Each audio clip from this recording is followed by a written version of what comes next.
folks, and welcome to the April 2023 update for Great Chesterford Junction Model Railway.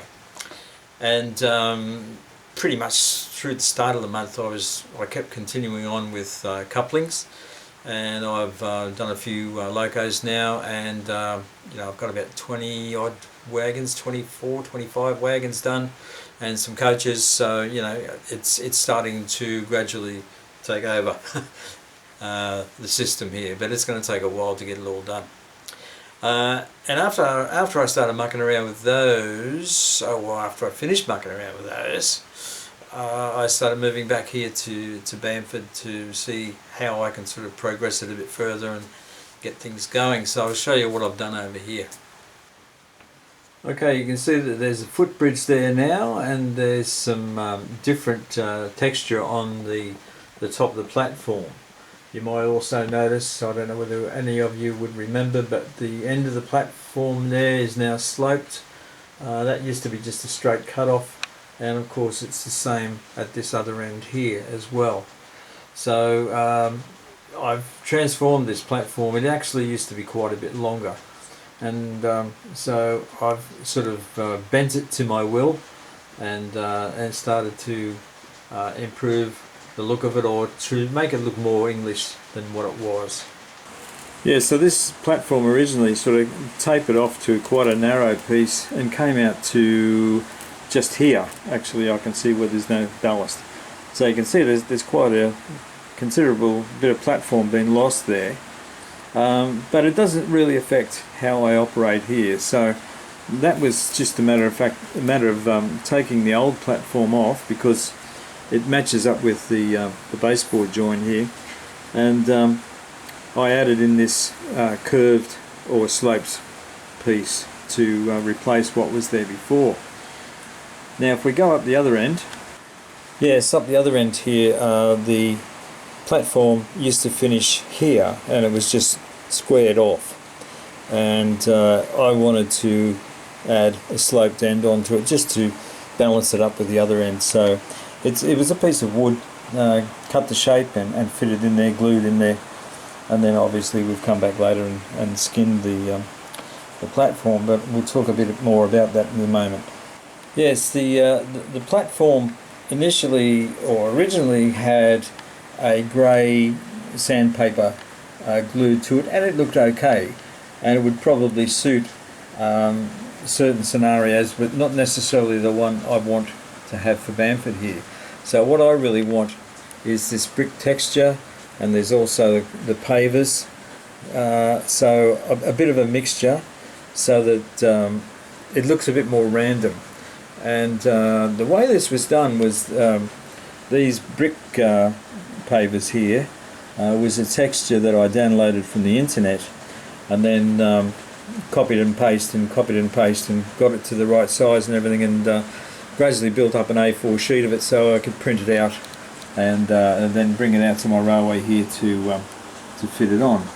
And the edging stones here are simply made out of cereal box card and cut in strips, and then the joins are measured and marked in with a pencil. There is a groove there, but they're marked in with a pencil. Now this narrow strip here between the edging and the actual paving is a scale scenes piece from one of the paving sheets, and so that was added on just to tidy things up as well. So this is scale scenes here, folks. These pavers are scale scenes, and this narrow strip is also scale scenes. The rest I've sort of pulled in from everywhere else. Yeah, so I think that's come up reasonably well. I'm happy with it, and yeah, the whole platform is done. Yeah, it's a bit of a labour of love, but you get a good result in the end, and the ends have gone down to what will be below ballast level, so I can bring ballast over the end of that. Yeah, so that should be good when it's all done.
Now what I'm working on here, folks, is the station building for Bamford, and yeah, it's based on a little bit on Bewdley and a little bit on Hampton Load.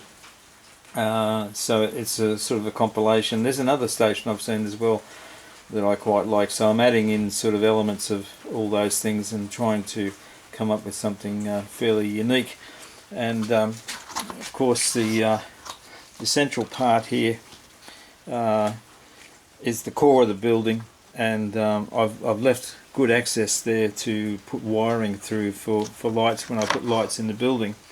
Well, if I give you an idea of what it's going to look like, it's probably be a good idea, I suppose.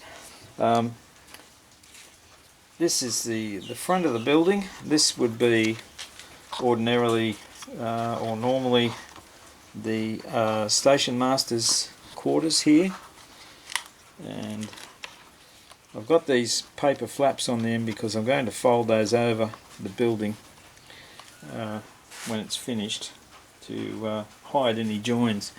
We've got where is it now? We've got a bay window here, which is left over from a Metcalf kit, and I should say also these windows are left over from a Metcalf kit.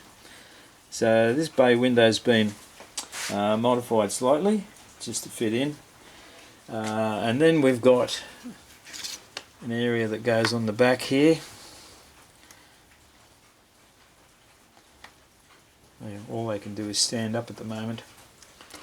We've got an area for the side, so the building's starting to grow, and on the front here we have a recessed piece that goes in there, again with a fold over flap on there, so nothing's standing up quite as well as it should. And then on the side here we've got these walls. You can see there's apertures there for doors and windows, not cut out yet, and they will go on here, and there's another one to go on the back. And this is the waiting room and booking hall for the building. That's a dividing wall that goes in there, and I think it should look pretty good when it's done. There's still a long way to go yet, and obviously there's another dividing wall to go in here, in there, and then there's an end wall, and there'll be a little awning on there and an awning on the back. Also there will be further extension coming out here, and then a little weatherboard building as well. So yeah, I think it'll come up pretty well. So there we are, folks. That's a fairly brief summary of what's been going on this month, and not a lot to show you really.